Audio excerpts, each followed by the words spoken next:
So to get us started with kind of an opening tip, if you will, welcome everyone to our first ever podcast episode. Welcome to another great episode. The show is called The Game Plan. My name's Eric Harris, and I am your host for the show, and with our special guest, Andy Imparato. Vance, it's wonderful to have you. Eric, so good to be with you today.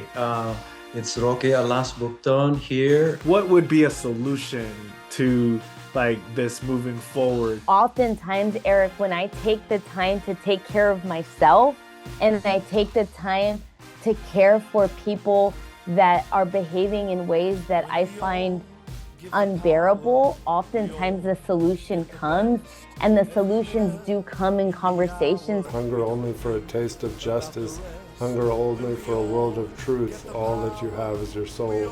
And that, I felt like when I was listening to that, it was God speaking to me. Don't go work at a big law firm.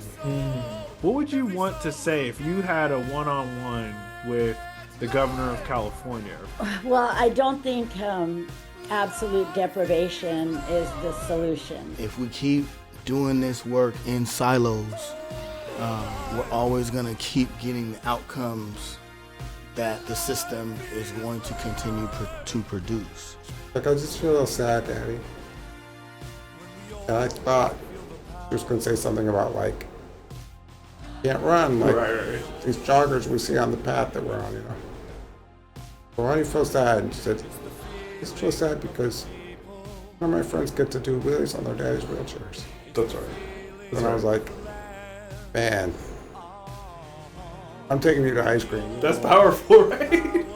So that our communities, regardless of who is in office, regardless of what dollars are present, have that underground network to support their collective wellness. And that's where I'm situated in. I know I am not as effective in federal and state policy spaces unless they want to get me on a mic and then I'll say the things. This is incredibly personal to me and to you and to so many of us, right?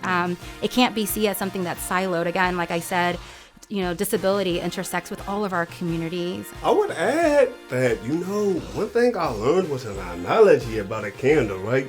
When I take my candle and I light your candle, my candle don't lose no light. Exactly. That's real. That's real.